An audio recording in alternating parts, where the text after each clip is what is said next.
Hey everyone, in today's video, I want to talk about what I think is one of the more underutilized training approaches, and that's isometric training. Now, what is isometric training? Why should you care about it? Why should you do it? Well, isometric training is just when we're holding something in place. Now, this can be flexed or extended, doesn't matter, but we're not doing a moving rep, but we're just holding something in a specific place. And we're doing that for an extended period of time. Now that's isometric training, but why should you care, or why should you do isometric training?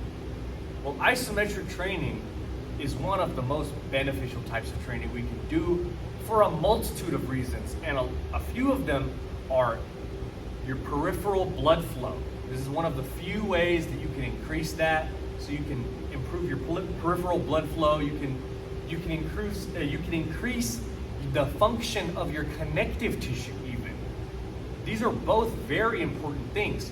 These are measures that you might not care about right now, but one day you're gonna care.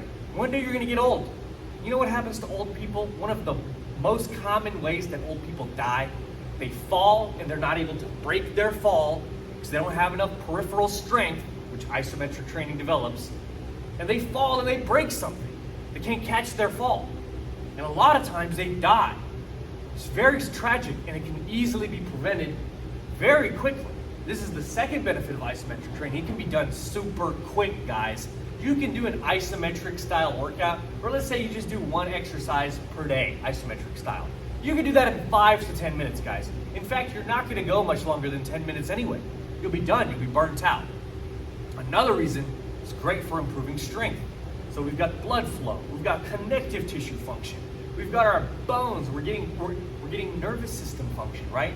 You're holding something at a very high intensity. Because with isometric training, guys, you can get so much more output because you're not having to move the weight. You can go so much heavier, and it's very, very safe. So right here, I'm gonna show you guys one of my favorite exercises that I do. It's just a bench, but I'm gonna do it isometric style. It's just a bench lockout, and I'm gonna show you how you can do this in a super safe way using the hooks here.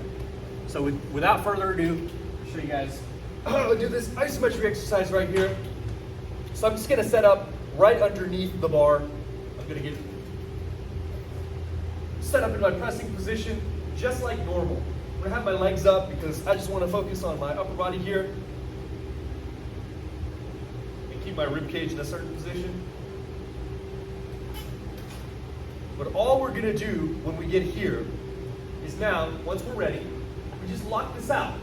And we're just going to hold this for as long as we can. And I've already done a few sets, so I'm gonna start to shake it pretty quickly. And I'm not just thinking about just holding it here lazily, I'm really squeezing it and I'm trying not to let it move at all.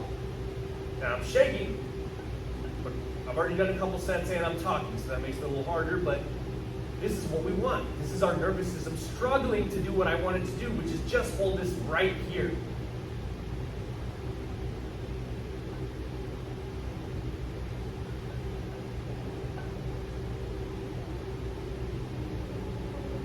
And once we feel like we're getting close to failure, I'm just gonna bring it above the racks. I still haven't racked it.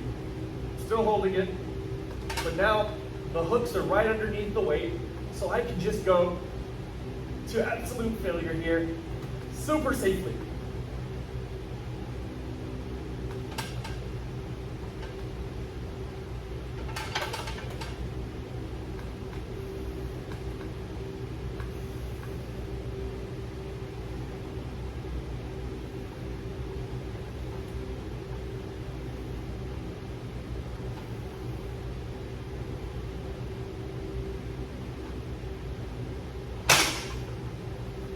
Yeah, look guys, since that was just a demonstration, I didn't go all the way, but you can literally just wait till the weight drops down into the hooks.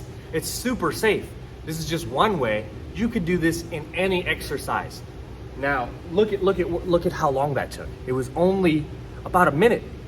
And you saw my arms were shaking. What do you think that is? That's my nervous system adapting. I'm getting stronger, right? This is one of the most efficient ways to train, guys. So please give it a shot. And I'm not saying you have to do all of your training this way. Just incorporate this into your training. Even if you do one exercise per week or just one exercise per workout, however you want to do it, just try it out and see the difference that you get after you implement it. And let me know what you guys think.